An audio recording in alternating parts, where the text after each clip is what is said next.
জুলাই আন্দোলনের নাম্বার 1 নায়ক হচ্ছে তারেক রহমান। আমাদের বিএনপির চেয়ারম্যান মহোদয় তারেক রহমান সাহেব একটা জনসভায় বলেছে যে বিএনপির নেতাকর্মী, সমর্থক এবং অঙ্গ সহযোগী সংগঠনের সকল নেতৃবৃন্দকে আমি অভিনন্দন জানাই এবং ধন্যবাদ জানাই যে আপনারা কখনো গুপ্ত সুপ্ত থাকেননি। আপনাদের 65 লক্ষ লোকের নামে মামলা হয়েছে, আপনারা রাস্তায় ছিলেন। এই যে আমাদের প্রশংসা করছে, সেইটাই গিয়েই জামাত বলতেছে যে এইটা নাকি তাদের বলা হয়েছে। আরে ভাই, আমাদের একটু প্রশংসাও আপনারা শুনতে পারেন না? আসলে কি তাহলে আপনারা সুপ্ত থাকেননি? সাথে সাথে তারা বলল মুসলেকা দিয়ে বিদেশে গেছে। আরে মুসলেকা দিয়ে যদি বিদেশে গিয়ে থাকে, তার নেতৃত্বে আপনারা কেন আন্দোলন সংগ্রাম করলেন?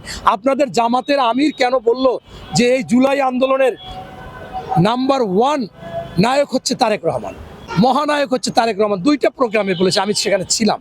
তাহলে সেইটা কেন বললো? তার নেতৃত্বে কেন করলেন? এবং দলের প্রধান তো হচ্ছে খালেদা জিয়া। খালেদা জিয়া তো যায় না, খালেদা জিয়া তো ছিল। পরবর্তীতে আজকে বাংলাদেশে এসে দলের প্রধান হচ্ছে তারেক রহমান। এর আগে তো প্রধান ছিল না, সেকেন্ড ম্যান ছিল। তাই তাকে নিয়ে আপনারা কারাকারি করতেছেন।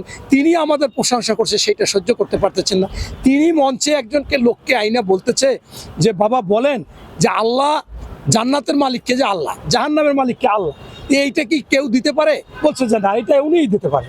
তাহলে যেটা অন্য কেউ দিতে পারে না, সেটা যদি দিতে চায়, সেটা কি শিরক হবে না? এটা কি কাকে বলছে? যে করে সে কে বলছে? এটা কি জামাতকে বলছে? কে করে তাকে বলছে? তাহলে সেইটাই তারা মাইন্ড করবে কেন?